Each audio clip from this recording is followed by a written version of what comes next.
안녕하세요. 이번 시간에는 챌린지를 위한 데이터셋과 그리고 이밸류에이션 방법, 그리고 어떻게 하면 여러분이 원하는 뉴럴넷 디자인하고 또는 뉴럴넷을 학습하는 좋은 방법을 어, 개발할 수 있는지 몇 가지 예를 들어서 설명할 예정에 있습니다.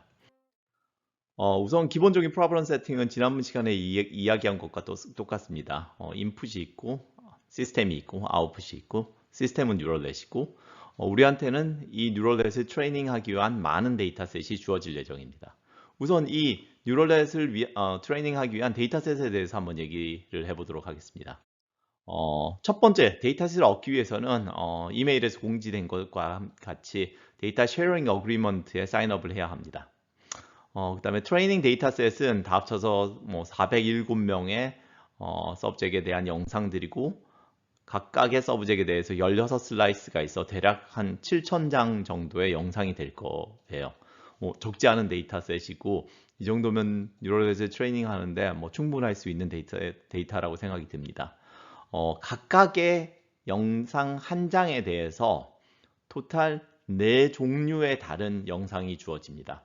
첫 번째가 엘리어스 된 영상, 보시다시피 여기 오른쪽 위에 첫 번째 있는 영상처럼 영상이 많이 깨진 영상 얻는데 2분이 안 걸리는 영상이라고 생각하면 되고, 두 번째는 그라파 Reconstructed Image인데 사실 그라파는 아직 안 배웠어요. 우리가 MRI 수업을 듣다 보면 그라파가 뭔지 알게 될 텐데 물론 몰라도 상관없어요. 간단하게 설명하면 기존의 영상 처리 방법으로 이렇게 엘리어스 된 영상을 좀 임프루브한 영상이라고 생각하면 돼요. 하지만 영상을 잘 보면 여기 두 번째 있는 영상처럼 꽤 노이지해가지고 얘로서 진단하기는 어렵겠다는 생각을 할 거예요. 그래서 얘도 주어지고 얘도 인풋으로 사용할 수 있습니다. 얘를 여러분 뉴럴넷의 인풋으로 사용해도 상관이 없어요. 세 번째는 좀 더 어려운 얘기인데 얘도 MRI 수업을 다 듣고 나면 좀 이해가 될 텐데 멀티 채널 케이스 베이스 데이터라고 불러요. 첫 번째, 케이스 베이스란 무엇이냐? 이미지를 우리가 주파수 도메인으로 바꾸면 그게 케이스 베이스예요.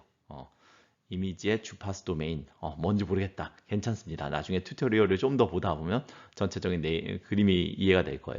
그럼 도대체 멀티 채널은 무엇이냐? 이것도 굉장히 어려운데 일종의 영상을 여러 개의 안테나로 나눠 받는 게 현재 MRI라고 생각하면 돼요. 그러면 그 데이터를 모아서 영상 하나로 만드는데 일종의 원본 영상 같은 거예요. 이 MRI 뇌 영상을 만들기 전에 원본 영상인데 이것도 드릴 예정에 있어요. 그래서 요거를 잘 처리해 가지고 뭔가 하는 것도 좋습니다. 그리고 데이터를 그 엘리어스 된 영상을 만들기 위해서는 여기에다가 언더샘플링 마스크란 걸 올려가지고 또는 곱해가지고 만들게 되는데 그 정보도 같이 제공할 예정입니다. 물론 그라운드 트루스인 레이블로 사용되는 엘리어싱 프리 이미지도 제공을 할 예정이고 얘들을 이용해서 여러분이 데이터를 트레이닝하면 됩니다. 물론 한 가지 혹시라도 실수할까봐 이 멀티 채널 케이스 베이스 데이터를 제공을 하는데 만약에 내용을 다 이해 못하면 여기에 풀 샘플 된 그 언더샘플링 마스크를 이용하지 않는 데이터로 입력으로 넣고 그다음에 엘리어스 프리한 영상을 출력을 해서 트레이닝을 한다고 생각할 수도 있어요. 그럼 트레이닝이 아주 잘 돼요. 왜냐면 언더샘플링 마스크가 없으면 원본 이미지 4분짜리 영상을 그대로 만들어낼 수 있거든요. 그래서 그러면 안 돼요. 네, 그러면 안 되고 입력으로 쓸 수 있는 건 엘리어스 이미지, 그라파 리컨드 이미지, 그 다음에 멀티 채널 케이스 베이스 데이터를 사용한다면 거기에 꼭 언더샘플링 마스크를 이용해서 만든 영상만 입력으로 사용할 수 있어요. 그 다음에 레이블, 출력 쪽에서 훈련을 위해서 사용되는 레이블은 엘리어싱 프리한 이미지를 사용해야 됩니다. 한 가지 굉장히 중요한 사항이 있어요. 이거는 꼭 지켜야 되고 우리가 나중에 이밸류에이션 할 때 이걸 확인할 예정에 있어요. 여러분이 아무리 우리를 트릭하려고 해도 마지막 이밸류에이션 할 때 네트워크 가져와 가지고 우리가 네트워크를 뜯어보진 않겠지만 여러분이 어떤 데이터를 써서 트레이닝 하는지 우리한테 보여달라고 할 거예요. 그 이유가 뭐냐면 외부 데이터를 쓸 수 없어요. 내가 happen to be 아는 사람이 의대에 있어가지고 의대에서 데이터를 와장창 해가지고 남들보다 데이터상에서 차이를 만들겠다. 이런 건 안 돼요. 물론 이제 이런 이유는 대단히 단순해요. 그 딥뉴럴넷은 가장 큰 이슈가 뉴럴 네트워크 구조가 아니라 데이터에 있어요. 물론 뉴럴 네트워크 구조 중요해요. 그리고 우리는 이번 챌린지에서 이 뉴럴 네트워크 구조라든지 트레이닝 방법이라든지 그런데 인풋 데이터를 어떻게 만들어야든지 이런 데 집중을 할 예정에 있어요. 하지만 리얼 월드에서 어떻게 보면 가장 많은 시간이 들이고 가장 많은 돈이 드는 파트는 데이터를 얻는 데 있어요. 그래서 만약에 어떤 친구가 나는 이 데이터에 한 3배 정도 많다. 그러면 시작점이 달라지잖아요. 그것을 챌린지에서 원하지는 않아요. 따라서 외부 데이터를 사용할 수는 없습니다. 우리가 주어준 이 트레이닝 데이터만을 이용해서 트레이닝을 해야 합니다. 다시 말하지만 이거는 no excuse예요. 무조건 이렇게 따라야 합니다. 그 다음에 여러분이 직접 테스트를 하기 위한 이렇게 트레이닝 데이터로 네트워크를 트레이닝 해가지고 네트워크의 성능을 확인하기 위한 테스트 데이터셋이 바로 두 번째 써져 있는 테스트 데이터셋 for leaderboard이에요. 이거는 50명 서브젝이고 똑같이 16장씩 있어요. 서브젝당. 똑같은 데이터셋이 프로바이드 될 거예요. aliased image, graph reckoned image, multi-channel case-based data, 그리고 aliasing free image까지 프로바이드가 됩니다.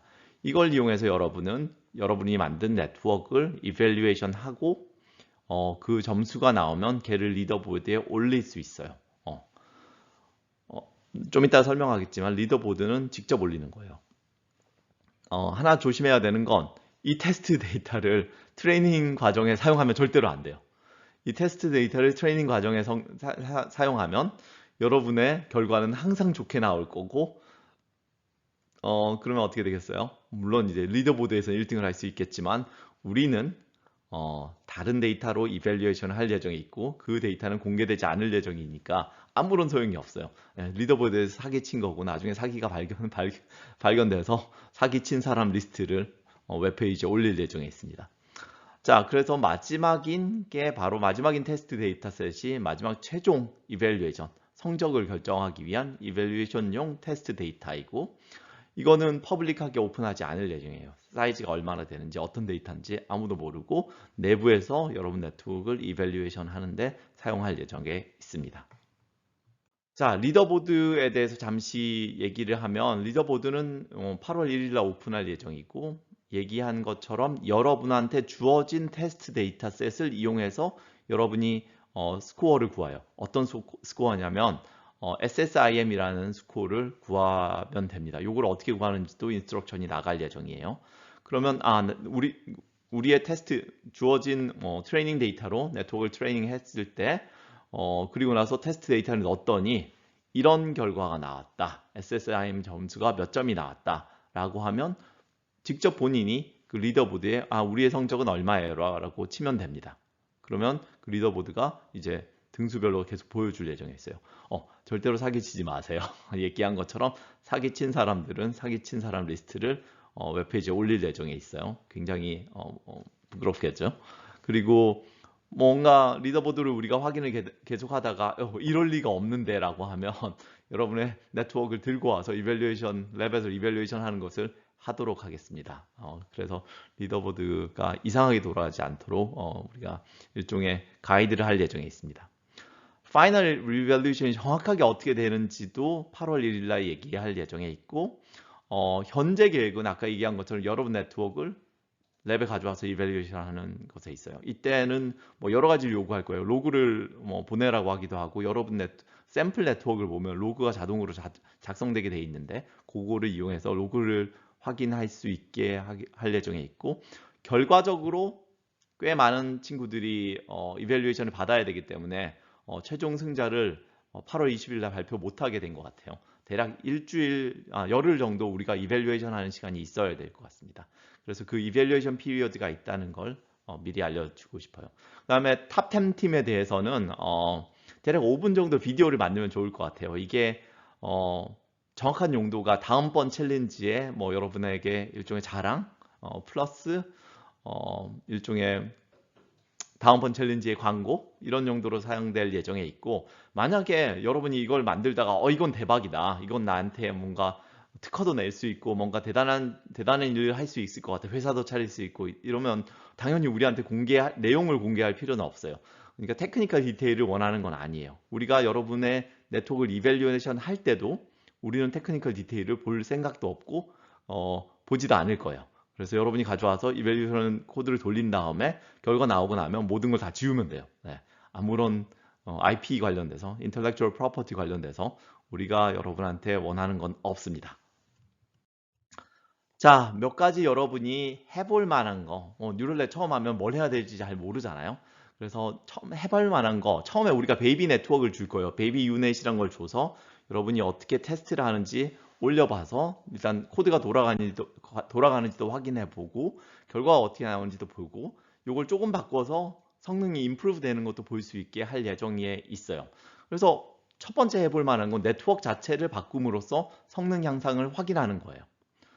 그러다 보면 유넷이라는 걸 기본적으로 쓸 텐데 유넷이 좋지 않은 네트워크라는 생각이 들 거고 그러면 다른 네트워크 예를 들어서 MRI 이런 식의 리컨에서 어떻게 하면 성능을 올릴 수 있을지 가장 대표적인 게 Variational Network이란 거예요. 얘를 써본다든지 여러 가지 네트워크를 바꾸는 작업을 하는 걸 한번 해보는 게 하나의 방법일 거예요. 그 다음에 사용할 때 K-스페이스 데이터 아까 얘기한 주파수 도메인 데이터랑 이미지 도메인 데이터를 둘 다 이용하는 거가 어떨지 참고로 Variational Network이 그 둘 다를 이용하는 버전입니다. 그 다음에 Attention 모듈이라고 뉴럴넷한테 어느 영역을 집중적으로 풀어라 라고 얘기해 줄 수 있어요. 이것도 조금만 공부하면 돼요.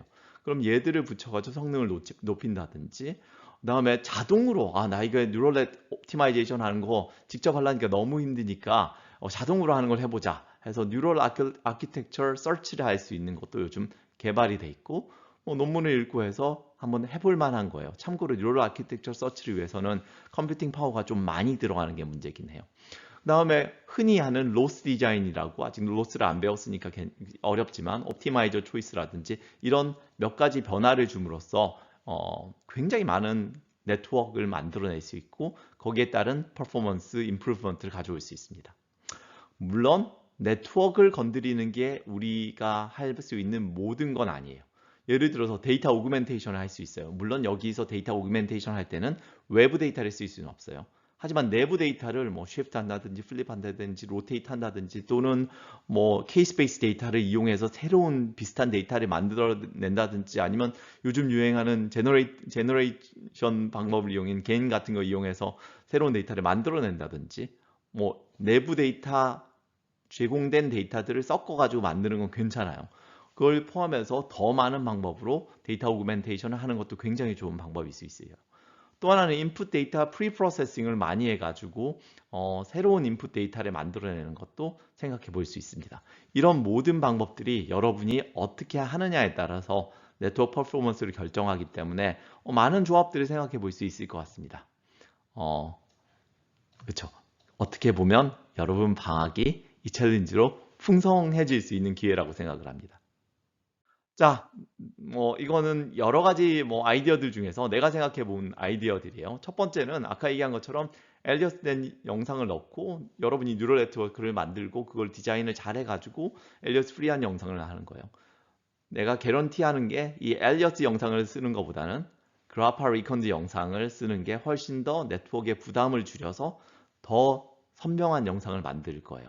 이거를 첫 번째로 테스트를 한번 해보세요. 여러분한테 둘 다 주어진다고 했으니까 엘리어스 된 영상과 엘리어스 인 프리 영상을 이용해서 네트워크 트레이닝 해보고 그라파 리컨드 영상과 엘리어스 인 프리를 이용해서 네트워크 트레이닝을 했을 때 둘 중 어느 게 성능이 좋은지 한번 확인해 보면 좋을 것 같습니다. 그 다음에 마지막에 최종 테스트를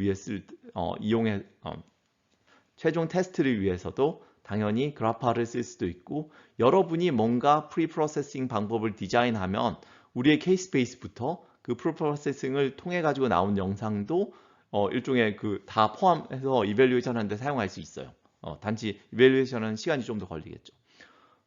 또는 다른 방법으로 방금 얘기한 것처럼 멀티채널 K-스페이스 데이터를 여러분의 방법으로 리컨을 해서 그걸 입력으로 넣어서 트레이닝을 할 수도 있어요.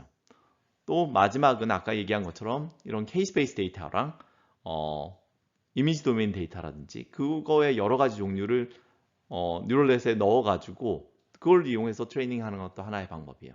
그래서 꼭 네트워크에 집중을 할 필요는 없고 다양한 방법이 있으니까 이것들의 조합 또는 특히 네트워크 플러스 입력 방식의 조합으로 성능을 높이면 그것이 가장 좋은 방법일 수 있을 거라고 생각이 드네요.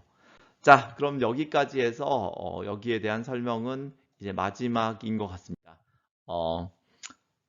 그래요. 이제 방학 동안 이 과정을 통해서 뉴럴넷이 무엇인지 또는 패스트 MRI가 뭔지 또는 신호 처리가 뭔지 여러 가지를 배울 수 있는 기회가 됐으면 좋겠습니다. 자, 그러면 해피 챌린지!